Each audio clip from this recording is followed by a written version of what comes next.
Okay, there we are.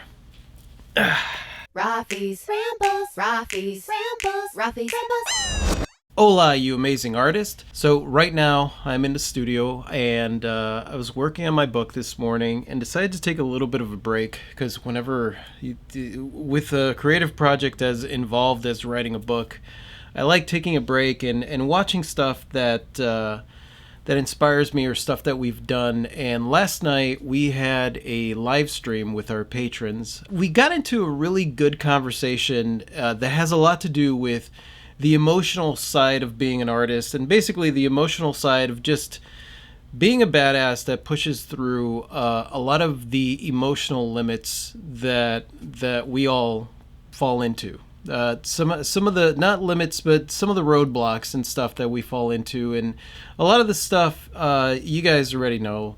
That for me, it's all about your mindset and where you are emotionally, and growing as a person allows you to grow as an artist. The conversation that we had last night was really powerful. It was a powerful conversation.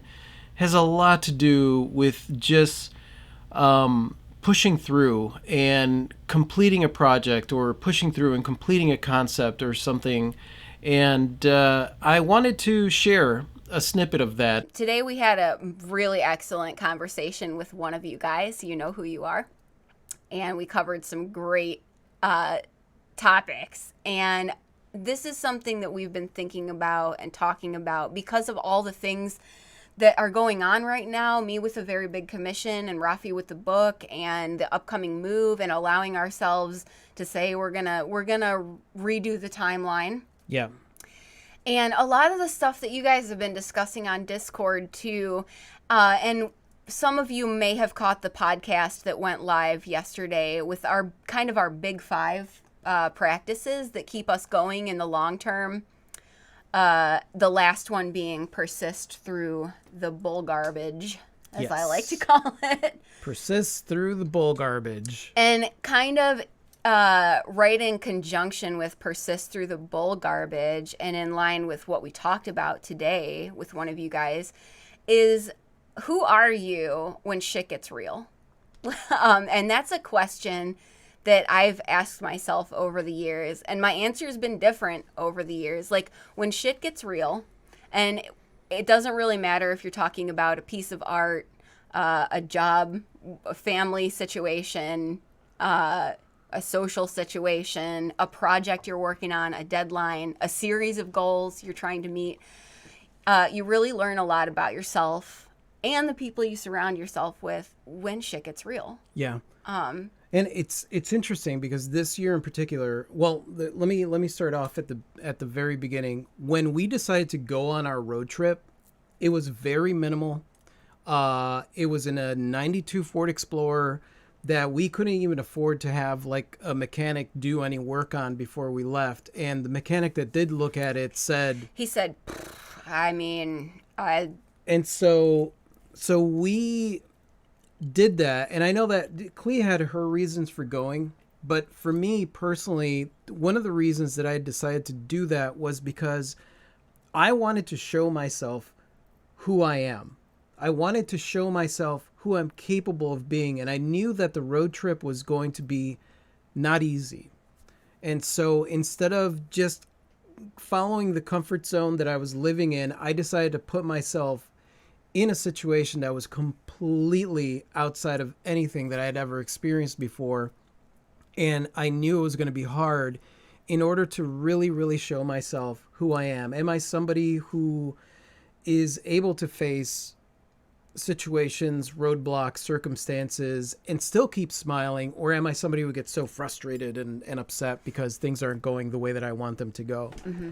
And the one thing that we learned on our road trip that was above anything else, it wasn't even like tips on being on the road or anything like that, was like staying in a positive mindset and looking for opportunities, allowing yourself to look for opportunities and not sitting there and blaming this or blaming that, or getting caught up in that downward spiral of like things aren't working out.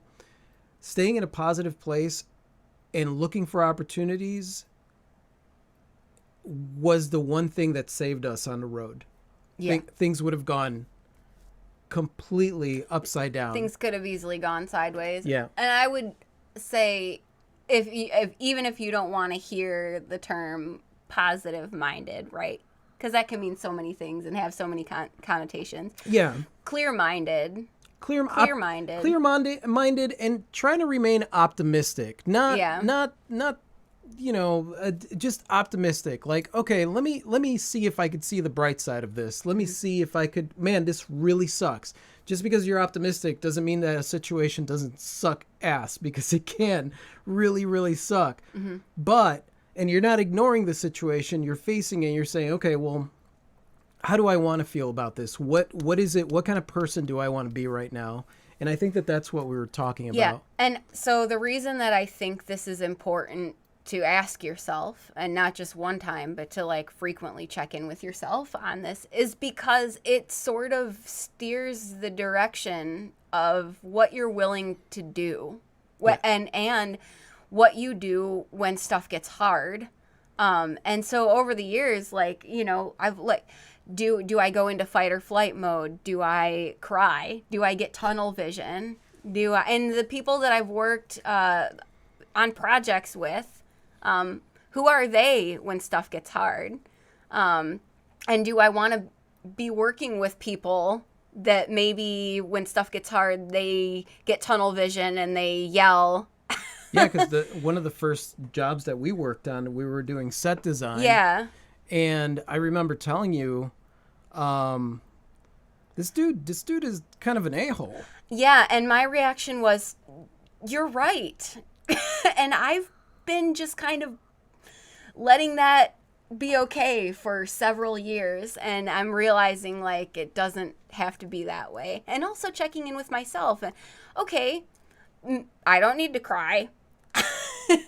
Or maybe I do need to cry and then move forward. I've had things that I've worked on and situations I've been in where like crying was the immediate go-to, and then breathing and then moving forward after that. Yeah. Sometimes it's just this is not ideal right now. What can I do? Who I want to be, of course, is clear-minded and silencing the stick man. I think the worst thing that I've ever done in a hard situation is allow the stick man to get the bullhorn and say, you see, this is how it is right now because you're a failure and you suck and you actually don't have the skill set for this, because you let that voice get to you, and that changes everything in a negative way. And it can be the difference between seeing a project through to the end and not. Yeah, and I mean, and that's one of I've seen a lot of artists, business owners, just creatives, or just anybody. I've seen a lot of humans that want to get something started. They really, really want to get something started, or they have this grand idea, or they have even just a great idea, and they get started on it, and maybe they run into a roadblock here and they get over it, and they run into another roadblock there. And what they start to do is take account of everything that's going wrong with the project, and it stifles them from moving forward. And what ends up happening is that they quit doing this thing that they set out to do in the first place, because now it's hard. Yeah. And every single one of those challenges, I think like Esther has been talking to us about some of the challenges that she's going through with the move and like what she's doing now and leaving her job.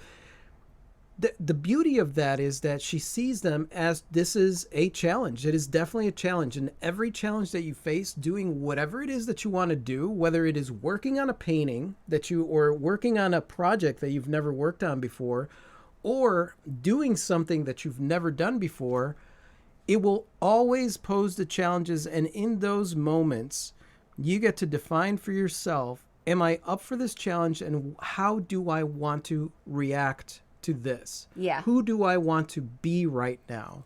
Yeah. And I think that is so powerful, because it is the difference between the people that I've noticed that have quit and the people that I've noticed that no matter what, they just make it happen. It doesn't matter how long it takes. They just make it happen. I love when Rafi says, I'm the guy that's too ignorant to know that you can't do it. And so I do it. Yeah. And I love that. Hello to Zoe. Hi, Zoe. Made it. Ev said, could not agree more. Patient and calm with humility too. In the face of the storm, it matters. Yes. And it helps get things done. It does matter. Samantha said, I think you're pushing back. Your move right now is better for your health, especially.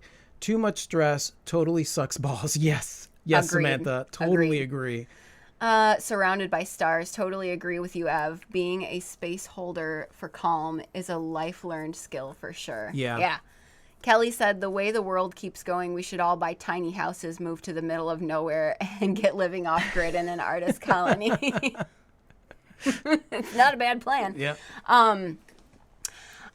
I wanted to add too, I think being in constant communication with yourself and with whoever you're working with, like communication is critical. Who you are when shit gets real, Yeah. like when you're facing a hard situation, either in your personal life or your work life or your creative life or anything in general, and being in a place where you can evaluate yourself and make the determination, like, maybe I'm not entirely who I want to be in situations like that, or maybe I am, but maybe here's what I'm striving for also, because it can really make the difference between moving forward and getting something accomplished or not doing it or giving up on it or stifling yourself so much that it just gets harder and harder. And it's funny because this is like big scale and then it's like little scale as well. You could be Totally. working on a project, it's not going the way that you want it to, and then you could be like, oh, I'm so stupid, I can't figure this out, da da da da da da da. And it's just a matter of stopping and realizing, like, wait a second, is that who I want to be? Mm-hmm. And that's kind of wait a second, is that who I want to be? Is the question that I constantly find myself asking whenever I start to dip in a place. And it reminds me that I have a choice. Yeah, and I love those moments. That's an opportunity to be like, oh, okay, this is one of those pivotal points where I can go in a new direction. Exactly. Being careful with being overly positive skill too. It's a real strength to learn how to be honest when things are actually stand and work with those challenges. Yeah, because that's one of my biggest thing is this. Be optimistic.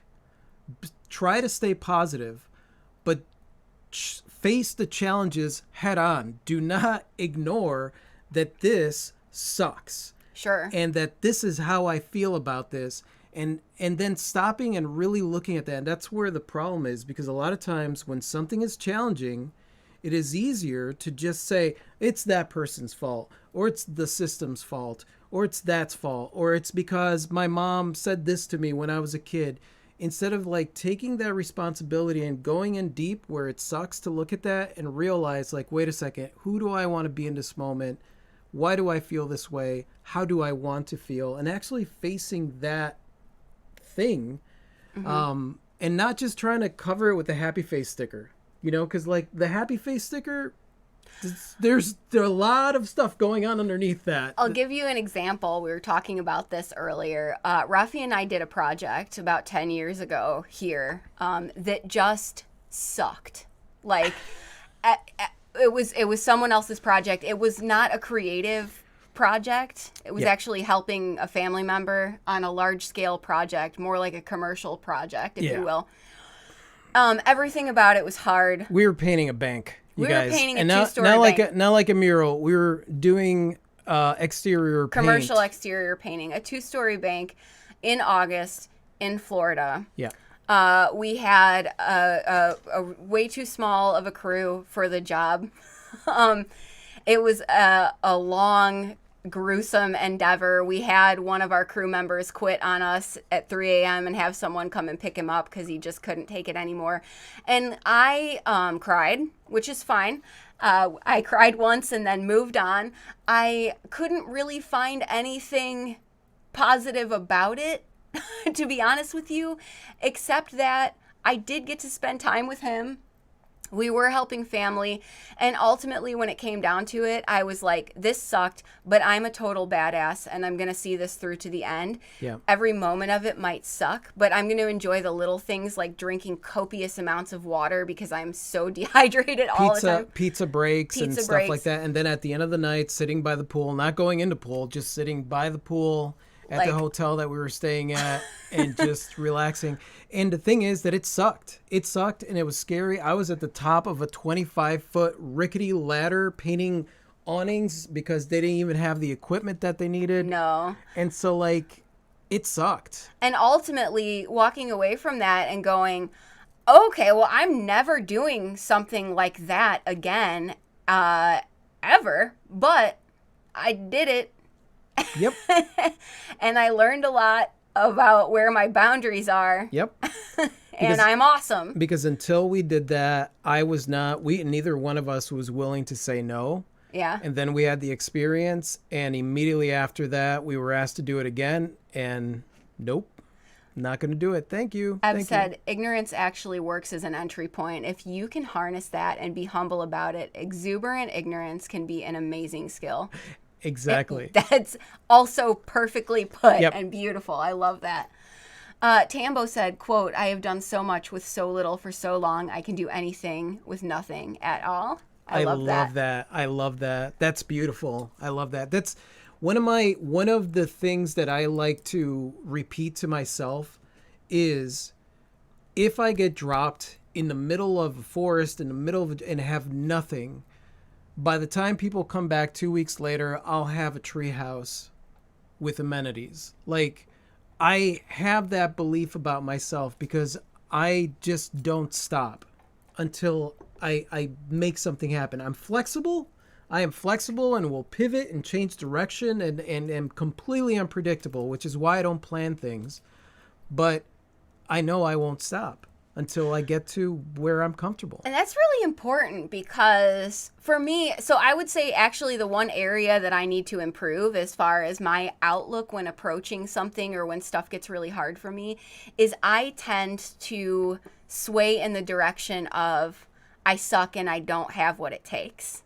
And that is not a good place to be. And ultimately, I end up pulling myself out of that place, but I would like to be someone who doesn't go to that place to begin with. And I'll be honest, like, I lived there. That was my entire life. So the fact that that's not the place that I go Is awesome. That means anybody could do it because I'm not a smart guy. And that's a muscle that you build just like anything else. And you build that muscle through doing stuff and seeing it through and showing yourself, yes, I can do this. And as one of you said today to us, which is so true, I also don't have to do it alone. If I need help, I can ask for help, and help will be there most of the time. Samantha says, I often talk to myself, especially when sewing, although I can repeat what I say. I can't repeat what I say. Lots of bleeps would be needed. I love that. Yeah. Holly Cat said, this is why I love you guys. Y'all are real people. Aw. And this is why we love you guys too. Yeah. And we could have this conversation. And right hand in hand with that is not only evaluating yourself and seeing like, this is who I want to be, but also, do I have any people in my life that when stuff gets hard, they become toxic, or they're hindering the process, or they're making me feel bad about myself because really there's like no room in a creative person's life for that kind of energy. And that's the thing, you guys. Like, there will be moments where stuff is going not so good, right? And I love to call it a momentary lapse of brilliance, right? Where like maybe you're frustrated, maybe something is going on, maybe it pushed a button from your childhood. Everyone or has something. their moment. Yeah, there's so many facets to us that anything could happen that could trigger something, and then next thing you know, you lose your shit, right? I call that a momentary lapse of brilliance as long as it lasts only a moment. And a moment could be hours, a day, minutes.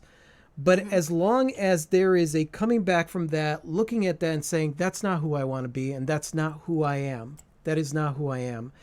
And what you realize is that you have people out there in those moments that are difficult that will have a meltdown and then come back from it. And you have people that have the meltdown and then blame everyone else for their meltdown. And that's just kind of how they roll. And that is toxic. That is just toxic. Because if you have a meltdown it's you did this. You got, your buttons are the ones that got, they don't belong to anybody else. They're your buttons. And if you have a button, you need to reprogram it or change it or look at it differently. Or if you have people in your life that are like, you're right, you probably can't do that, you probably shouldn't do that, in fact that's kind of stupid, good luck with that, like that's equally Yeah. no bueno in my opinion. Yeah.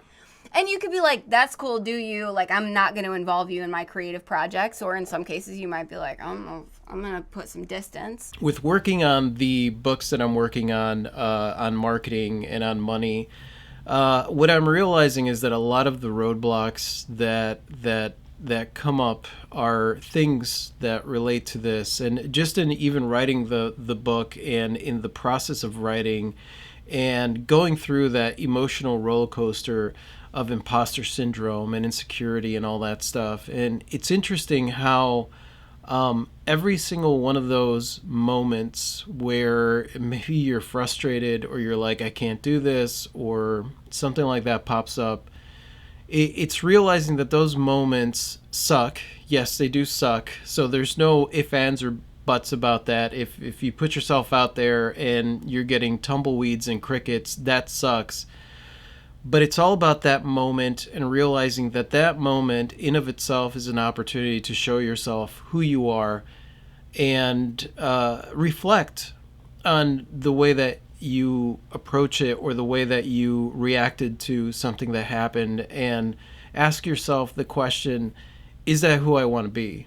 And I think the reason I wanted to share this chat with you guys was because that really encapsulates my perspective when it comes to approaching an art career, because it's not going to be easy. It's going to be hard. It's going to be hard. And a lot of the struggles that you're going to get, whether they're coming from the outside of you or from inside of you, it's all going to try and get you to go back to some comfort zone of what you were doing before. And if you are trying to push outside of your comfort zone or trying to push outside and do this thing that you've never tried before, it's easy to run into a lot of insecurities and think that you're doing it wrong or that you're a failure or whatever it is. And honestly, those things are the only things that could possibly stop you. Somebody outside of you saying like, your art's not good enough to be in here, or blah, blah, blah. Those are just roadblocks. Those things can't stop you unless you choose to believe in that. So, yeah. There's just a lot of thoughts. That I'm in writer mode, so there's a lot of like churning of stuff and ideas. So, but yeah, I wanted to share something with you this morning, and yeah, that's it. I absolutely adore you guys. And adios.